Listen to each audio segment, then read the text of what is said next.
नमस्कार दोस्तों, आप सभी का एक बार फिर स्वागत है।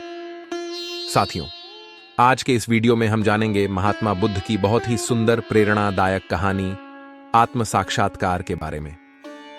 तो चलो बिना देर किए शुरू करते हैं आज की कहानी। हम अक्सर लोगों से सुनते हैं कि आत्मा ही परमात्मा है, किंतु आत्मानुभव और परमात्मा की अनुभूति का न तो हमें पता होता है और न ही कहने वालों को पता होता है। इसलिए वे कहावत की तरह कह देते हैं और हम उनसे पीछे न रहते हुए हाँ में हाँ मिलाकर स्वयं को विद्वान साबित कर देते हैं।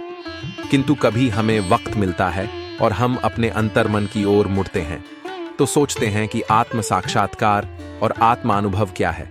भौतिक उपलब्धियों के अंबार हम कितने ही एकत्र क्यों न कर लें, हमें परम में डूबे बगैर संतुष्टि नहीं मिल सकती। वही मंजिल है। महात्मा बुद्ध, महावीर स्वामी, श्री कृष्ण, श्री राम आदि राजपुत्र थे। जिन भौतिक उपलब्धियों को हम उपलब्धि समझते हैं उनका उन्होंने सहज त्याग कर दिया था। कारण स्पष्ट था, उन्होंने समय रहते अपने भीतर निहित अनंत की संभावनाओं का अनुभव कर लिया था। उसके बाद उन्होंने बाहर खोज जारी की। कारण यह कि सब कुछ हमें बाहर ही मिलता है। वर्षों की भटकन के बाद जब वे खूब थक गए तब उन्हें पता चला कि जिसे वो जंगलों पहाड़ों में तलाश रहे थे वह तो हमारे अंदर निहित है और उसकी सहज उपलब्धि संभव है। वही आत्मानुभव था। वास्तव में अनंतमुखी होकर भीतर उतरें तो आसानी से एहसास हो सकता है कि हमारे भीतर एक तत्व ऐसा भी है जो तब भी था जब हम 5 साल के थे, युवा हुए, अधेड़ हुए और बूढ़े हो गए। हमारा मानसिक विकास होता गया, अनुभवों का ढेर बढ़ता गया, किंतु वह तत्व ज्यों का त्यों है। यहां तक कि बाहर हमारा शरीर जवान से बूढ़ा होता गया, वही हमारे शरीर का तत्व ज्यों का त्यों साक्षी बना रहा। आत्म साक्षात्कार का अर्थात अपनी आत्मा से साक्षात्कार, ये कभी भी किसी भी उम्र में हो सकता है। जैसे गौतम बुद्ध और स्वामी विवेकानंद जी को युवावस्था में हुआ, गोस्वामी तुलसीदास को प्रौढ़ावस्था में हुआ और संत कबीर जी को बाल्यावस्था में ही हो चुका था। जागे महात्मा बुद्ध जी ने आत्म साक्षात्कार के बारे में इस कहानी में बताया है कि जीवन में एक अज्ञात भय ऐसा है जो झांत भी है परंतु है सबसे बड़ा, और वह है मृत्यु का भय।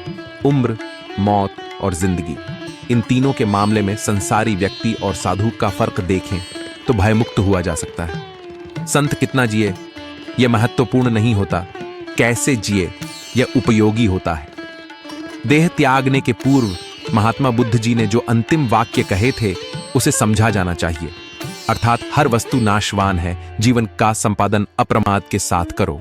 आलस्य के साथ वासना का समावेश हो जाए तो प्रमाद शुरू होता है। बुद्ध ने अपने भिक्षुओं को अपनी अंतिम क्रिया के बारे में भी विस्तार से समझा दिया था। मौत को उन्होंने उत्सव बनाया। भौतिकता की आंधी में आज हम इतने भयभीत हैं कि हम सांप को तो मार देते हैं किंतु हम रस्सी से डर जाते हैं। इसलिए हमारी मौत अवसाद तथा संतों की मृत्यु उपदेश हो जाती है। इसे दिव्य बनाने का प्रयास उम्र के हर पल में और जिंदगी के हर पड़ाव पर सतत करना होगा।